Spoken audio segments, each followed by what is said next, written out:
Bom dia, bom dia, bom dia! Hoje é quinta-feira, dia 6 de 10 de 2022 e nós estamos aqui, hoje é dia, daqui a pouco, mais ou menos meio-dia, hora do almoço, é quando eu gravo os vídeos extras, né? Que vai na sexta-feira, no canal principal, e os vídeos de revelação. Eita, nós, tem que fazer tudo no horário do almoço, correndo, feito um doido, porque senão não dou conta, mas faz parte, né? É assim que a gente tem que fazer as coisas, senão a gente não consegue dar conta. Meus queridos, vamos ver o que andou acontecendo por aí? Segundo turno mal começou e a coisa já... Aliás, o segundo turno já começou, mas no sentido de que está bem no comecinho e o trem já tá pegando fogo nos jornais aí, por aí e afora. E eu preocupado com Bolsa de Valores, olhando as outras coisas aqui, porque junto com a política aqui do Brasil, tá tendo política internacional, tá tendo loucuras internacionais. Nossa, eu até esqueci de abrir, sabe o que? Para ver a commodity. Vamos ver como é que tá as commodities? Antes de eu ver o negócio de dólar, pelo amor de Deus, vamos ver aqui. Olha, eu sei que o petróleo deu uma disparada. Olha, vamos ver. Hoje o petróleo está estabilizado no 0 a 0, mas ele está em 93,23 dólares. Menos mal, né? 93, quase 93,5 dólares o barril. Menos mal, pois ele já chegou a 100 e tralalá. Se tiver guerra, se a Rússia aprontar algo mais grave na Ucrânia, se Taiwan entrar nessa muvuca, olha, a coisa pode ficar muito feia em relação ao petróleo.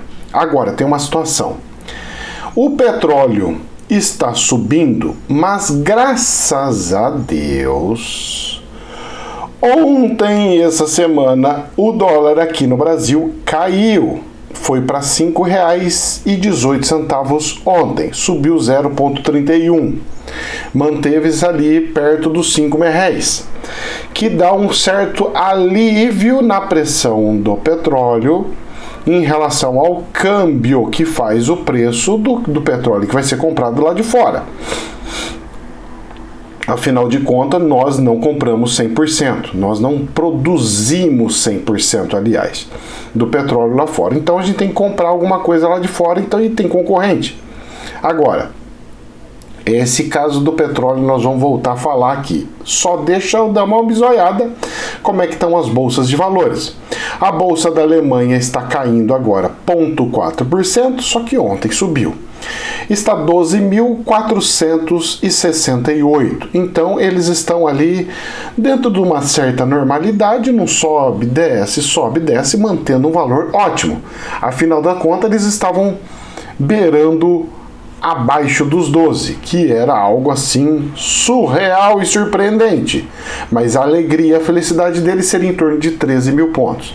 Aqui no Brasil, nós que estávamos nesse mais ou menos de 110 mil pontos, disparamos para 118 e depois recuou um pouquinho e ontem subiu 0,8% e fechou em 117 mil pontos. O pessoal aqui da Bolsa de Valores ainda está animado, mas a primeira semana após as eleições já está indo embora, já estamos na quinta-feira, sexta e aí já foi. Aí nós vamos entrar na segunda semana. Segunda semana ainda vai ser meio que neutro, ainda tal. Na terceira para quarta, moço, aí entra as dores de barriga. Aí começa a dor de barriga, aí começa a pressão, aí começa aquela coisa. Aí será que o coisa vai ganhar? Será que não sei o quê? Por quê? Vão ter pesquisas. Só que o mercado não vai mais contar com a pesquisa. Então ele vai entrar num estado de cegueira total. E as pesquisas vão mostrar muito paridade, muito próximo. E aí, como é que vai ser? Vai ou não vai? Acontece ou não acontece? Só sei que a coisa de cegueira faz com que os investidores tirem o pé, saiam antes de acontecer qualquer coisa. Ou seja, nós vamos ver aí algumas ações que seriam de precaução, como de minério, por exemplo, tomando uma certa força. e outros tipos de commodities, né? Então, petróleo, minério vão tomar alguma força. O resto, o pessoal vai, sair e fala assim, eu não vou brincar de alto risco não. Saio, espero a muvuca acontecer, depois eu entro com força total. E aí?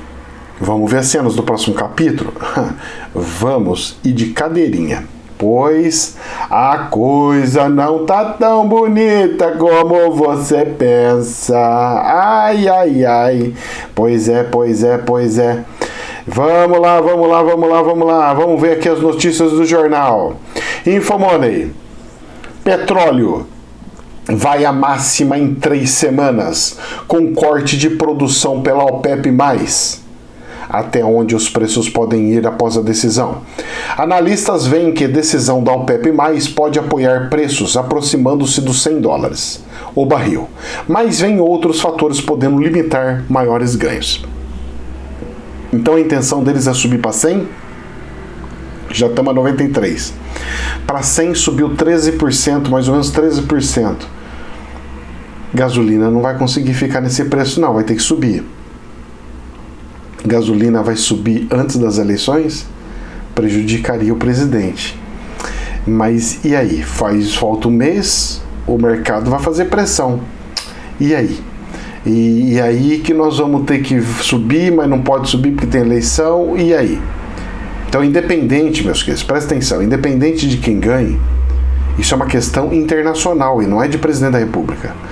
Porque eu sou o presidente X, eu vou resolver esse problema. Eu sou o Y, eu vou resolver. Não vai nenhum nem o outro.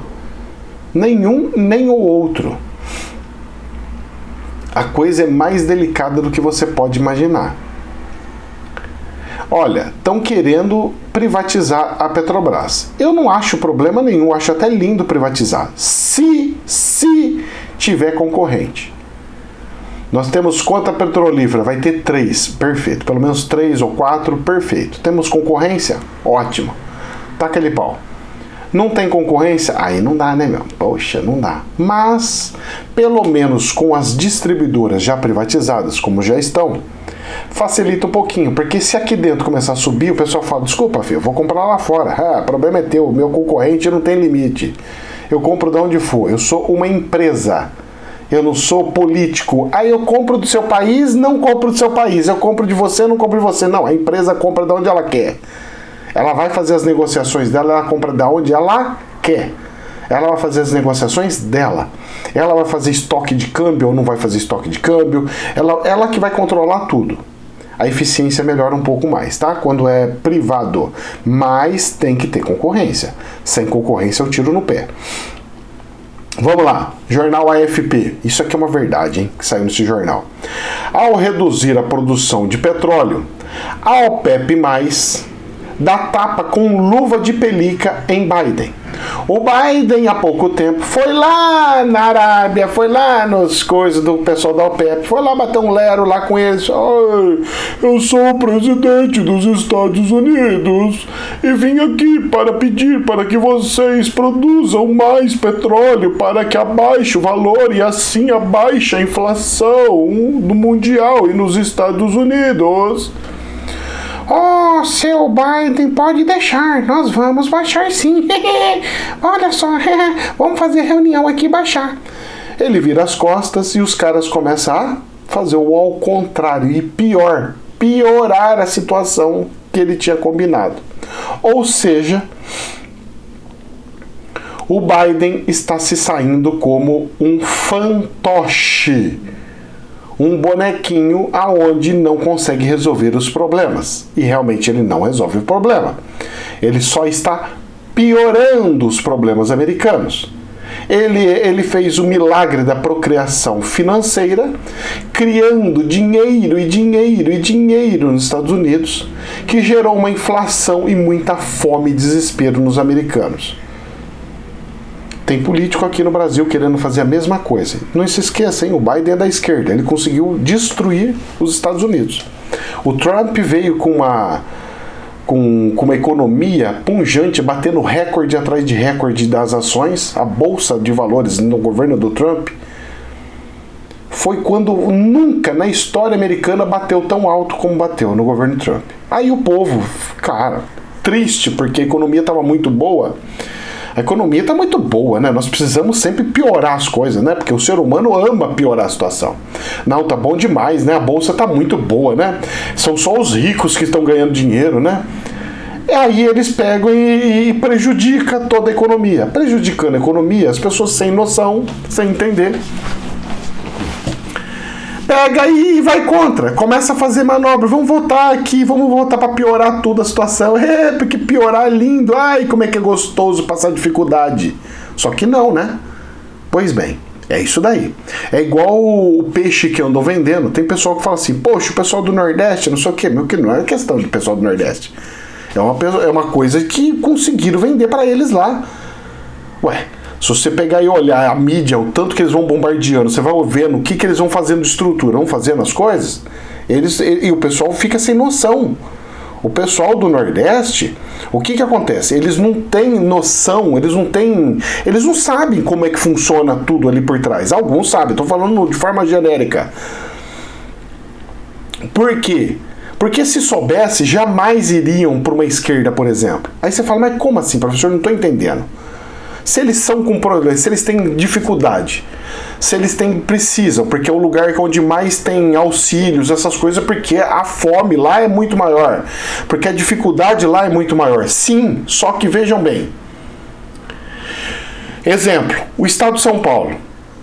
Todo imposto gerado no Estado de São Paulo vai para o governo federal. Claro que não é todo, mas estou generalizando. Uma parte fica para o município, um tanto fica para o estado e o grande bolo vai para o governo federal. Chega no governo federal, o governo federal tira uma grande parte, mas uma grande parte mesmo do governo do estado de São Paulo, por exemplo, do estado de São Paulo. E aí isso acontece com o Rio de Janeiro, acontece com outros estados mais ricos, tá? Tira um bolo gigante e pega e dá para o Nordeste, porque é onde eles precisam. Então eu tiro do estado mais rico, vários estados mais ricos, e mando para a região nordestina, que é mais pobrezinha, a região do norte também, que precisa. Até aí tudo bem, só que é o seguinte, quando eles pegam e fazem piorar a situação econômica, se entra um governo que vai destruir a economia, o que acontece? É o estado de São Paulo, por exemplo, mas pode ser do Rio de Janeiro, pode ser do Sul, pode ser de Minas, pode ser de outro lugar, que são grandes. É o estado, diminuo a minha produção, porque as indústrias estão sentindo, a economia está sentindo. Então, o tanto que eu pagava de imposto, vamos falar, exemplo, se eu pagava 100 milhões de imposto, se eu dava 100 milhões para o governo federal, e ele pegava 50 milhões, mandava para o Nordeste, 50 milhões volta, conforme vai caindo minha produção, vamos falar que agora é 50 milhões que eu produzi de imposto. Aí vai 50 milhões para o governo federal. Exemplo, estou dando uma noção só, não é bem assim, tá? Só para vocês entenderem. Aí eu tenho que dividir, só que eu não vou mais dividir 100 milhões, eu vou dividir 50. Aí eu vou pegar 25 e 25. Ou seja, é o jogo do perde-perde. Se prejudicar o estado de São Paulo, Rio de Janeiro, todos os estados, o Nordeste é prejudicado automaticamente. Falta dinheiro lá. Se a economia afunda, se eles pegam e começam a afundar, começa a faltar dinheiro em tudo. Falta dinheiro para educação, para escola, falta dinheiro para saúde, o SUS não consegue aumentar a tabela, as faculdades parece que começam a diminuir dinheiro. Vai falar sobre isso daqui, começa a afundar. É o jogo do perde-perde. Então, a todo mundo, sendo de esquerda ou sendo de direita, o pessoal da esquerda tem que entender o seguinte: não pode ir contra o capital, não pode ir contra o capitalismo. Vocês têm que criar mecanismos sociais dentro da estrutura de crescimento do capital. Se não fizer isso, é o famoso jogo do perde-perde e nós vamos ladeira abaixo para cima da Argentina. O social, a parte social, ajudar as pessoas que precisam, isso é essencial. Em muitos casos é questão de vida ou morte. Mas não pode fazer às custas da destruição da economia, pois todo mundo vai agonizar. E você sabe quem que chora primeiro? Os mais pobres, porque um rico, se ele perder 50% da riqueza dele, ele ainda continua sendo rico. Agora, se um pobre perder 50% do rendimento dele, ele passa fome. Então, muita atenção nessa hora, hein? O povo precisa ter consciência. Então, entrando na conversinha fiada por aí, porque vão ajudar os pobres, que vai ajudar os pobres, porque a esquerda ajuda os pobres, que ajuda os pobres. Não. Só ajuda os pobres aqueles candidatos que fomentarem o crescimento da economia. Por isso que todos os presidentes que entraram e afundaram a economia tiveram impeachment. Todos os presidentes que afundou a economia teve impeachment. Todos. Porque a hora que afunda a economia afeta todo mundo. Afetando todo mundo, os políticos têm que inventar uma desculpa. É o político tal que está fazendo.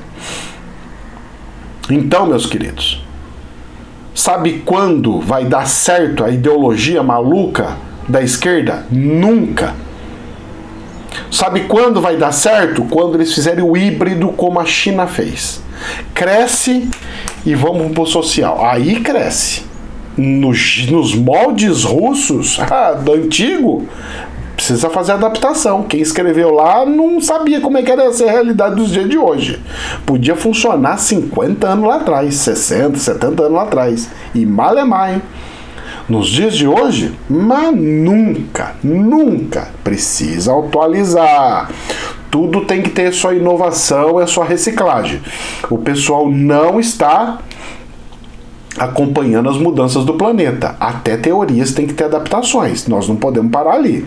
Já pensou se todo mundo parasse? O Einstein falou isso e para lá. Ninguém estuda mais nada de física? Porque o Einstein já falou tudo, então acabou? Não é assim que funciona, hein? Então, meus queridos, se você é funcionário público, se você reza para a economia crescer, porque se a economia afundar, aí que não tem reajuste de salário mesmo. Vamos lá, Infomoney. A nova do Elon Musk. Optimus, olha, os filmes de Robocop, né? De robô, né? Robocop, na verdade o Optimus é dos Transformers. O robô humanoide que ajudará nas tarefas domésticas. O equipamento deve custar em torno de $20 mil e desempenhará funções como levantar caixas e até regar plantas. Pois bem, eu venho cantando a bola sobre robôs me levando das escadarias, subindo as escadas, faz tempo. Ninguém acreditou. Eu sei que isso vai acontecer mais cedo ou mais tarde. Já está tudo muito avançado no Japão. Agora, será que o Elon Musk consegue enfrentar a tecnologia japonesa, o avanço japonês? Difícil, hein? Esse gajo, ele tem dinheiro e vai conseguir muita grana fazendo isso. Esse cara, ele só faz coisa de inovação e faz com que as empresas dele explodam. Mas será que não é mais um Tesla? Um fiasco? Uma coisa que você compra uma coisa e recebe outra? Eu ainda acho que os japoneses estão bem mais na frente, bem mais maduros, porque são anos e anos e anos já fazendo isso daí. E não é só indústriazinha pegando caixa, levando para um lado, fazendo as coisas. Lá no Japão, a coisa está tão avançada que já tem uma certa realidade ali. Vamos ver as cenas do próximo capítulo. Mas o gajo não é besta, não. Vamos lá. Infomoney. Corrida pelas moedas digitais. SWIFT diz que é o melhor caminho para um sistema global de CBDCs. O sistema de mensagens financeiras disse que realizou transações entre diferentes redes blockchain usando CBDCs e moedas fiduciárias. Eu também concordo que o SWIFT é o melhor caminho. É como se fosse um endereço postal internacional, SWIFT. Quem recebe dinheiro de outros países usa esse tal do SWIFT. São números que você coloca na frente, que ele pega e coloca o seu número de conta do banco, tudo bonitinho, agência. É como se fosse o Pix internacional. É um Pix internacional, o SWIFT, é um endereço. Tá tudo ali, tá conta, agência, tipo de conta, tá tudo ali. E eu acho que vai funcionar. Esse Swift vai ser uma coisa incrível, ele já funciona anos e anos, desde quando me conheço por gente. Só que dessa vez ele vai utilizar para facilitar as transações das moedas digitais também. Não deixa de ser já digital, porque se o dinheiro está lá no banco, eu vou receber aqui no Brasil, não vai vir o dinheiro em espécie para mim. Ele é transformado em digital e vem digital. Então, moço, é mais do mesmo, ou seja, só vão pegar o dinheiro novo criado de digitalização e deixar como já está digitalizado, né? É mais ou menos isso. O povo que faz muito furdunço num copo d'água. No BR Investing saiu uma seguinte nota. Banrisul afirma que 511 funcionários aderiram ao programa de demissão funcionário. Banrisul, pois bem, é um banco. Não deixa de ser um setor bancário. E eu estava vendo que o banco lá da Suíça está quebrando as pernas. Agora eu tô vendo o Banrisul quebrando meio que as perninhas, porque tá demitindo gente. O tal do Rico saiu reportagem que estava quebrando as pernas, e ele, para tentar se recuperar, agora vai fazer concorrência com a Nubank, com não sei o que lá, outro banco aí de cartão de crédito, vão lançar cartão de crédito. A Nubank está fechando até as ações na Bolsa do Brasil, porque não vingou e está quebrando as pernas. Esse setor bancário está tentando criar pena em cobra. E cobra, moço, não tem pena. Cobra é couro duro. Hey! Eu não sei aonde vai desembolar isso daqui, mas eu não estou enxergando algo bom. Eu não estou. Vamos lá. Folha de São Paulo. Vamos entrar ainda tem as coisas aqui. Folha de São Paulo. Governo Bolsonaro corta 2,4 bilhões do MEC e universidades veem situação insustentável. Lembrando que 2,4 bilhões do MEC não chega nem perto da subida que teve das ações da Petrobras. Você lembra que eu falei 35 bi? Não chega nem perto do que é pago de Bolsa Família. Ou seja, tenta imaginar a seguinte situação. Ou você pega, você tem um dinheiro limitado, ou você pega e dá assistência de comida, bolsas, auxílios monetários, ou você pega e investe em educação, investe em outras coisas. E aí? Segunda situação. Faculdades, universidades federais. Pelo que eu saiba, os salários ali são altíssimos. São altíssimos. Tudo assim de 15 mil para cima. 25, 30. E para professores que não trabalham todos os dias. Trabalham, eu tenho aula hoje, não, amanhã não tenho, tem outra, 2 aulas, mas não sei o que, e ganha um monte. Não ganha por aula, ganha assim o salário fechado. Olha, desculpa lá, mas o que precisa acontecer e sairia muito mais barato, mas muito mais barato, é privatizar todas as universidades federais e pegar e falar, olha, meus filhos, o governo federal vai dar, quem passar nas provas, o governo federal vai pagar as mensalidades. Porque, desculpa lá, moço, desculpa lá. Como tá, o engessamento do jeito que tá, olha, eu falo pra vocês, é igual aqui na Unicamp.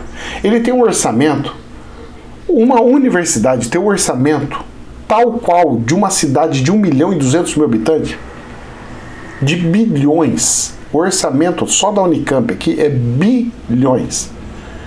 É muita coisa. É muita coisa.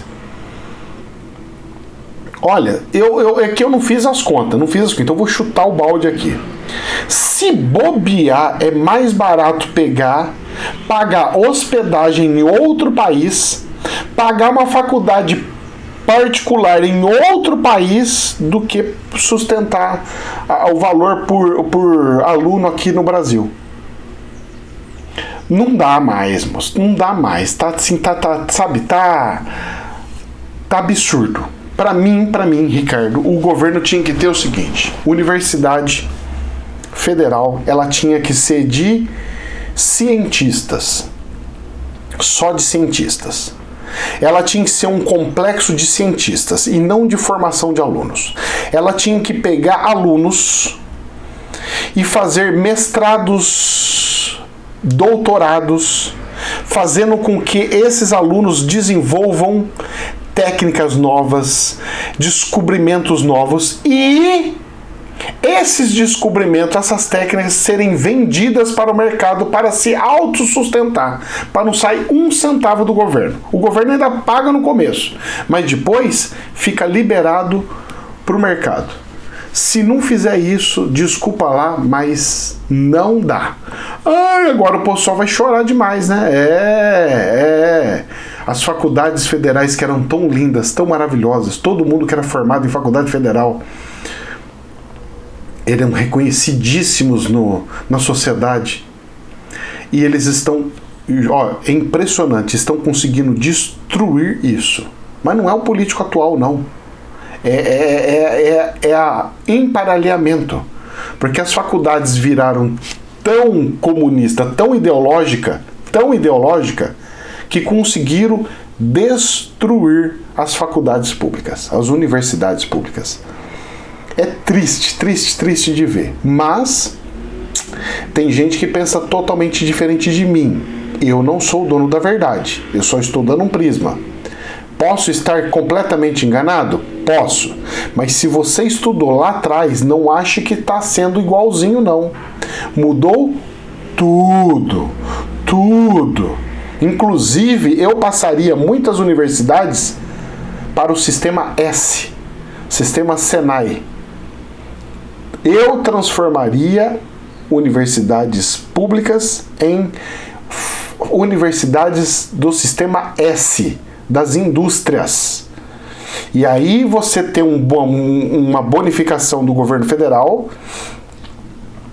para sustentar alguma coisa. Se transformar em sistema S, aí eu acho que funciona, porque Senai, moço, os caras são fera, hein?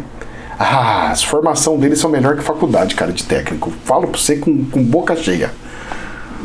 Vamos lá, dando sequência aqui. BBC News. Intolerância religiosa vai piorar após as eleições, seja qual for o resultado, diz pesquisadora. Minha querida pesquisadora, as intolerâncias religiosas existem porque a sociedade, devido a uma crença que for embutindo e enfiando na cabeça das pessoas, de segregação. Então, em vez da sociedade pegar e juntar tudo e falar assim, todos são iguais perante a Deus e a lei, as pessoas começaram a falar assim, não, você tem cor de pele XY, então você tem que ter tratamento diferente. Você era de um local indígena ou não, então você tem que ter tratamento diferente. Você tem uma situação X ou Y, é tratamento diferente. As pessoas foram criando tanta segregação, tanta classificação, que chegou num ponto aonde as próprias classificações estão entre elas, lutando entre elas para saber quem que é melhor, quem que não é melhor. Em vez de ser tudo uma coisa só, não.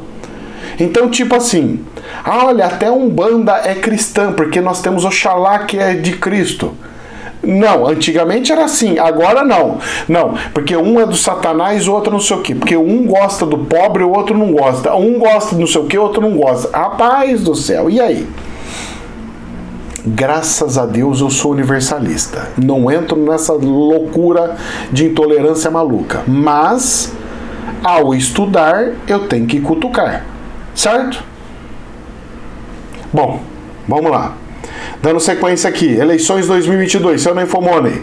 Lula diz que irá a 1 ou 2, no máximo, debates no segundo turno. Quero ir pra rua. O ex-presidente se reúne com governadores e agradece a Simone, a FHC e o PDT por apoio contra Jair Bolsonaro. Ou seja, ele não quer em debate, porque se ele for para debate, ele pode se lascar. Posso falar para você? Em debate, para ficar escutando e enaltecendo e fazendo rede de televisão, se dá bem, é melhor nenhum dos dois ir, porque vai ficar bate-boca. Se é para ter bate-boca, esquece. O certo, você sabe o que era para ter? Todo presidente da República deveria ter o seu ministro da Economia junto com ele. E quem tinha que falar não era o presidente da República, era o ministro da Economia, porque quem manda no país mesmo é o ministro da Economia. Vamos lá, dando sequência. Estadão, saiu no Estadão. Vai vendo, hein, que jornal que foi, hein? Lula ainda é favorito por causa das pesquisas, mas mercado quer vê-lo mais ao centro. Do jeito que tá, o mercado não gosta do Lula, não, diz economista do Goldman Sachs. Pois é, o mercado tá falando, olha, você ainda é favorito, porque a pesquisa ainda mostra você ganhou o primeiro turno na frente do seu concorrente. Mas o mercado não quer ver você quer ver você não onde você está na esquerda, não, quer ver você ao centro. Só que quem está apoiando ele está puxando ele cada vez mais ao centro. Ao Boulos ir ontem no Roda Viva, jogou ele pro extremo do centro, da esquerda. O Boulos ontem, moço, fritou o Geraldo Alckmin. O que jogava o Lula mais para o centro-direita, mais para o centro, foi fritado ontem pelo Boulos. Na Roda Viva. Moço, agora terminou de jogar ele pro total, centro-esquerda total. Não adianta achar que ele vai falar assim, não, gente, eu não vou mexer em nada da economia, vai continuar do jeito que tá lindo, vou fazer tudo fluir. Chega lá, muda tudo e não é bem aquilo. Olha, eu vou falar uma coisa para vocês. O mercado, se for nessa onda, ele tá muito inocente. Eu não entro nessa onda de jeito nenhum. Toda a esquerda da América Latina tá afundando a América Latina. Só que no Brasil vai ser diferente? Aqui, ó, eu não entro nessa tua historinha, não. Reuters. Lula diz que apoios recebidos por Bolsonaro são, abre aspas, mais do mesmo, fecha aspas, e não mudam o cenário para o segundo turno. Espero que não mude mesmo. Bolsonaro crescendo e Lula caindo. Pesquisa errando e o outro contrário acontecendo. Gente, professor, mas antes você não falava tão claro a situação. Pois é, eu não falava tão clara a situação, pois eu não sabia o tamanho do buraco que a gente estava entrando. E eu acreditava fielmente que o Ciro ia ser a nova esquerda, que é menos mal. Mas não foi. E eu, pela legislação, fala assim: quando um bandido rouba e você é cúmplice, ou seja, você vê ele roubando e não fala nada, você aceita que aquela coisa errada está errada, pelo menos no criminal ele fala que eu sou cúmplice, ou seja, eu me torno bandido também. Então, meu querido, como eu não sou cúmplice de bandido, eu não vou apoiar bandido. Se a esquerda tivesse, ao trocar dos seus candidatos, renovado toda a sua frota, eu até poderia falar assim, olha gente, agora a coisa está um pouco diferente. Agora, quando o ser é a mesma coisa, eu chegar hoje e pegar e falar assim, olha, eu estou aqui ajudando o João Sem Deus, porque o João Sem Deus, ele representa a cura de muitas pessoas, o João Sem Deus representa... Mas e o que ele fez? Os estupros, as coisas... Não, isso aí não parece um borracha aí, e tá limpo, porque o importante é curar as pessoas. É mais ou menos o que estão fazendo. Mais ou menos. Não estou falando que é isso. Pelo amor de Deus, hein? Não vão me colocar a palavra na minha boca. Eu só estou fazendo uma didática educativa espiritual. Como médium.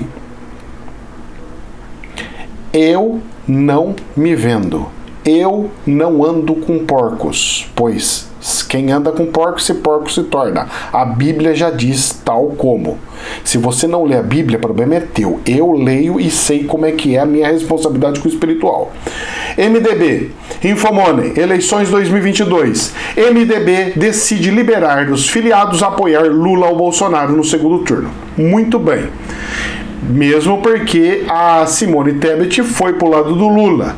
E tem muitos do MDB que tá falando assim, eu não vou. Muito bom. E tem mais um monte de gente por aí que também não vai. Eu tô sabendo de gente do PSDB que também não vai. Eu tô sabendo de um monte de gente de outros partidos aí que fechou acordo com o Lula e também não vai. E pra gente encerrar, Infomoney. Benção de Deus, tá assim o nomezinho que colocaram, interessante. Bolsonaro elogia Guedes, mas não garante manutenção do ministro em eventual segundo mandato. Ouviu as minhas preces, porque o gajo não quer baixar ou mexer no negócio da tabela do imposto de renda, não quer ajudar nós nesse sentido e precisa fazer a subida dos salários dos funcionários públicos. Não pode ser só empresa, só empresa, só empresa. Tem que ir um pouquinho para lá, um pouquinho para cá e andando de mais ou menos. Puxar tudo para um lado só, fede. E as reformas que ele mandou para o Congresso foi a coisa mais porca que eu já vi. Por isso que não passou nada. Ele precisa sim trocar? Sim. Sim. É ganhar a eleição e já trocar. Senão, não vai funcionar. Bom, essa para mim foi a melhor notícia que pode ter tido do Bolsonaro, porque era o único calcanhar de Aquiles que eu via lá. Apesar que o Guedes seja bom, porque ele não é ruim, mas a visão dele extrema, sem enxergar nada do social, é um grande problema. Ele não pode só pensar 100% na empresa. Ele tem que pensar 70% empresa, 30% social. Senão, não vai. A parte social, quem estava fazendo, esses 30%, era o presidente da República, o Bolsonaro. Então agora ele vai entrar num ciclo ali de equivalência. Eu acho que vai fluir bem e melhor. E se não fluir, ele chama de volta. Tá com as portas abertas. Meus queridos, que Deus abençoe. Jamais a verdade absoluta, somente um prisma. Namastê. E me perdoem, gente, mas eu como contador, eu como pessoa que analisa, mexe com bolsa de valores sempre, eu sei como é que funciona a questão de economia. E eu tô pensando seriamente nos mais pobres, nas pessoas que mais precisam. Porque se os ricos passar dificuldade, os pobres vão passar muito mais. Não é derrubando os ricos que você resolve o problema. Pensem nisso, reflitam nisso.